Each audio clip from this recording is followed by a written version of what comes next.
But anyway, the government did give them $2,000 for taking the place over. Ah, 2000. So, yeah.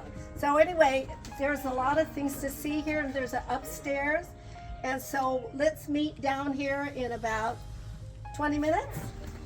Uncle Clifford, I wanted to show you this one here as well. I think we can split That's up. Grandma's house, I don't know right? that. Oh, yeah, sure. Whatever you want. That's our Yeah, thank you.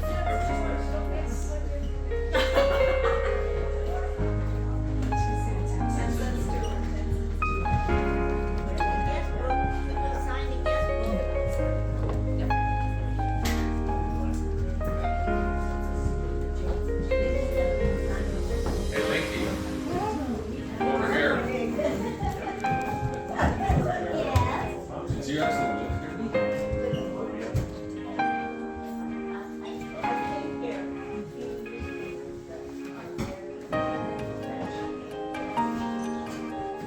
There's stairs to go upstairs.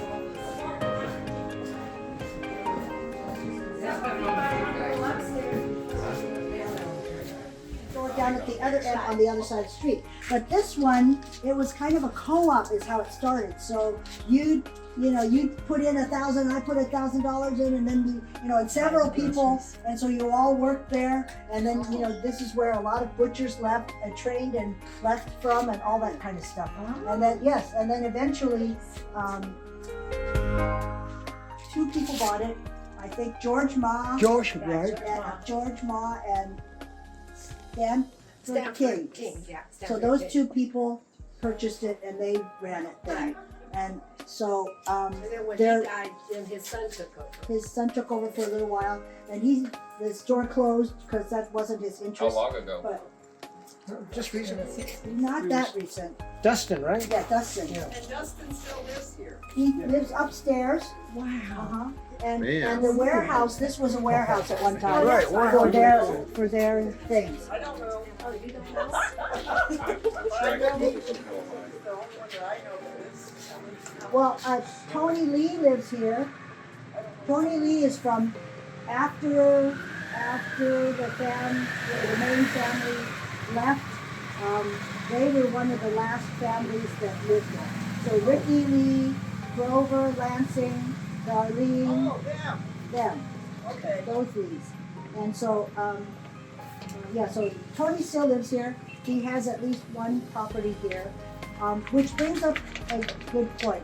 There is something called because this place was built when, during the Chinese Exclusion Act, it targeted Chinese, and so we could not own land. There was legislation for that as well, and legislation so that you couldn't leave, and you couldn't bring your wife, because that would be a prostitute. So that law, the one with women, is such that it restricts any women from coming, so you choke off the Chinese population. No more reproduction, so no more Chinese.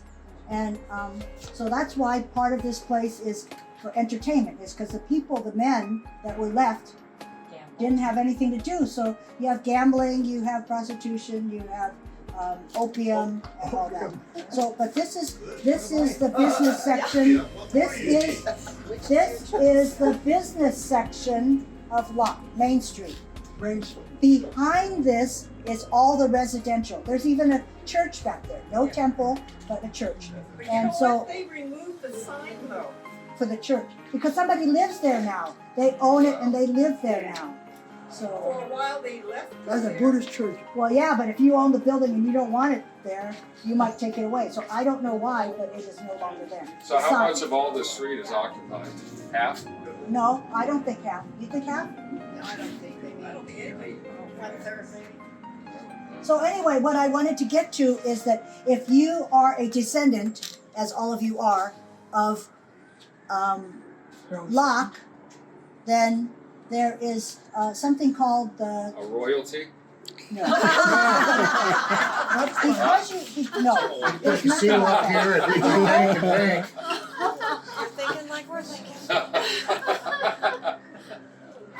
The only compensation that is sort of left is in the bylaws. that were created for this place. And there's something called the prior residents, descendants, and ascendants of Locke. That's what all of you are. And so as such, in the bylaws, it says that you could be notified if a house is coming for sale. How that happens is the owner is supposed, it's a muddy policy, but if you own a property, if you're going to sell it, you're supposed to notify the Locke Management Association. And so the Locke Management Association is the HOA per se. And so they're supposed to then, once an owner notifies them, they are supposed to notify all of you. If you want to be put on that list, you need to request it. My comment is they are not always so good about keeping the list, nor updating the list, or having an accurate list. Some of the lists, the original list, is not in existence anymore, conveniently no longer in existence. And so there's a doctored up list with people eliminated. And I think Penny is on that list. We're on the list, Yeah, yes. we're on the list. And We so, haven't found anything we wanted to buy yet. but the thing is, We get notification. yeah, but the thing is, the even if you had notification, there's only a limited amount of time that you could act. But if you, it's almost like they don't want you to have it, right? And so I think that's an injustice. It makes me feel really bad. The other part of all this is that when you talked about who lives here that's Chinese anymore, I think I can count 6. I think. No more than 2 handfuls. Not Really? more than, you guys are more than the people that represent what used to be. And so I think to stand up and speak up and say, I want to be on the list, because they said, oh, none of these people want to be on the list, so I'm not updating it. For 15 years it hasn't been updated. Wow. You know how many changes there would have been? So whether you want a place or not, you don't know now whether you might later. So why not include yourself so that you are a possible contender? Why not at least be a possibility for that option? And so I think, I don't know what to say more than that, other than I guess I'm being a little militant and righteous, but we aren't as Chinese. Normally, we were squelched here. We were relegated to this place. And the benches that you're going to see down there, it's because old men that couldn't go home to their families and were restricted and didn't earn enough money that they could go back. They might have had families there they had intended to come, but they couldn't go back to get them, and then they couldn't come because of the Exclusion Act and all the other legislations that targeted the Chinese. So anyway, at some point this place was mainly old men, and all of them, it's a sad story. It's a very sad story, because they really couldn't be fulfilled. And it's got an atmosphere.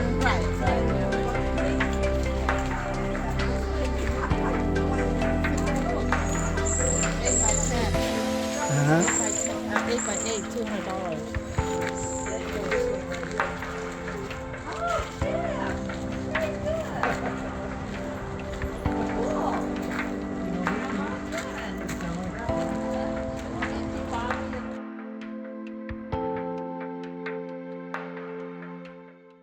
Cents or $1, and Grandma and Grandpa lived downstairs in the basement, and then this part was rented out. It was a restaurant, it was a dry goods store, and then pretty soon they moved upstairs, and they just rented up because Grandpa went back to China. Okay? And then another story I heard was when the railroad supported, the Southern Pacific Railroad. supported basically the existence of these buildings, right? And so there were 4. This is number 2 and number 1.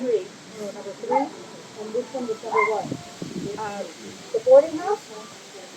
No, this is number 2. Where's number 1? I forgot.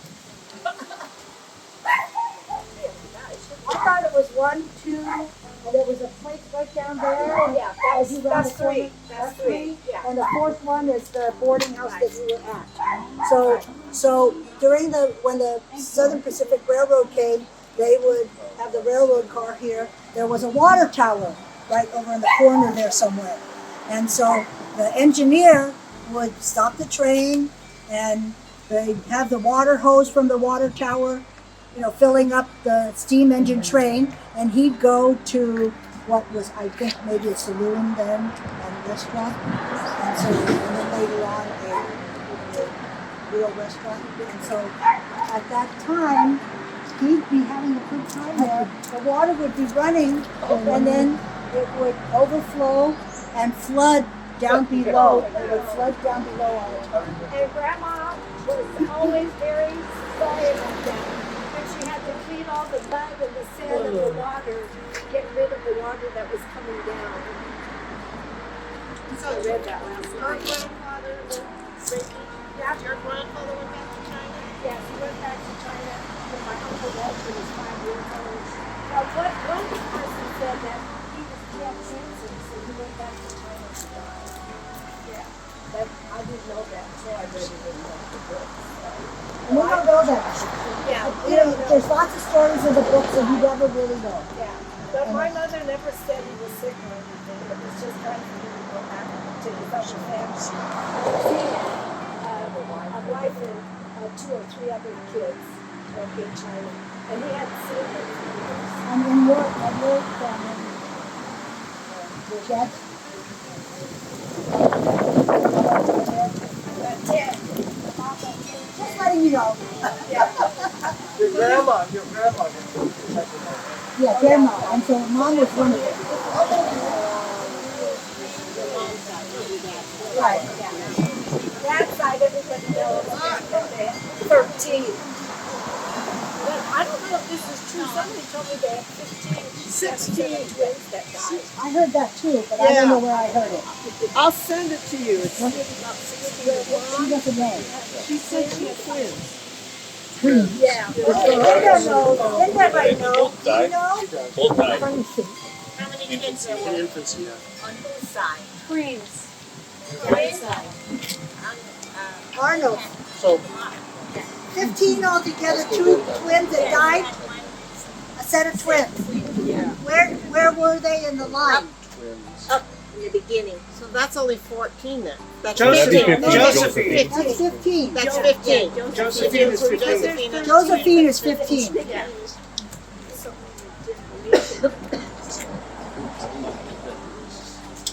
So, But you're doing the math. Kareem, my mom said that she used to work in the Oh. sorting pears. 35 cents. That used to be a 35 cents a pound.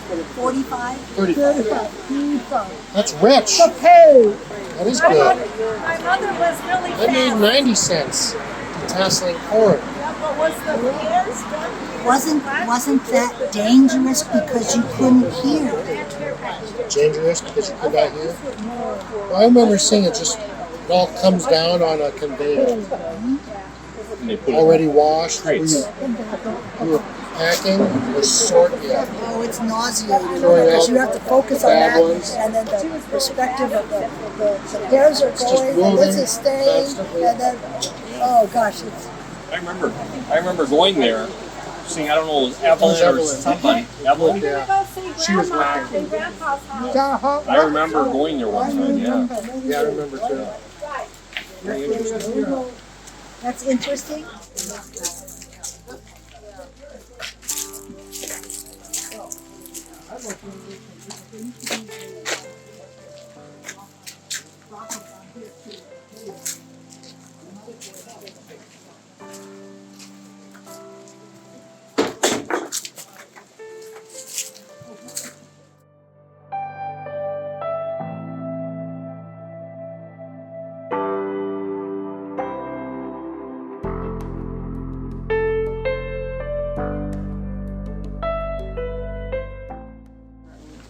was a library here.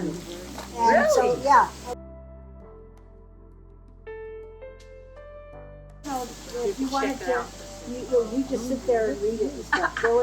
There was the last article I just finished had Miss Dixon would make cookies, and they would have they call it a willing workers club. And I thought, what's that? So it's an embroidery, and they learn embroidery and stuff. Fun. Yeah, willing workers. My story. But we used to have church service every Sunday. So I remember being a Sunday school teacher. And don't ask me how, because I was only in the 3rd grade. Oh my goodness. But I was teaching smaller ones. I don't think they learned anything. Coloring. But has anybody ever come up to you and say, you were my Sunday school teacher? Oh, well, nobody said that yet. They did to me. Oh, did they? So did you know Sandra? Yeah. The Piano? Yeah. Uh-huh. Yeah. And unfortunately, somebody lives there, so we can't go inside. Oh, we used to get baptized, and that baptized tank was cement, and it was about this big. And we had to wear a white robe, and then they dunk us in the water, put us back up, and we dried up, and that's how we got baptized.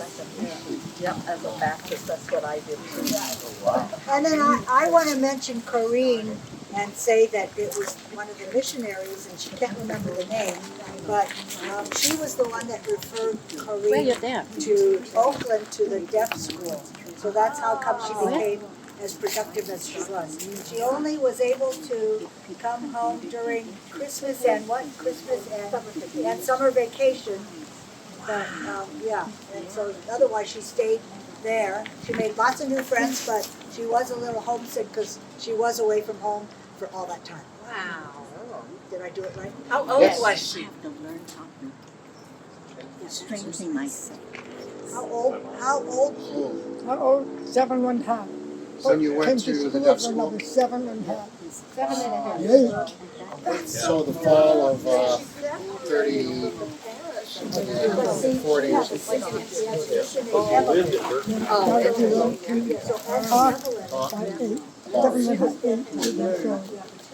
I'm glad you went there too, because I would not be here then. Right. And then I don't know what else she did after that. Singing. So I just.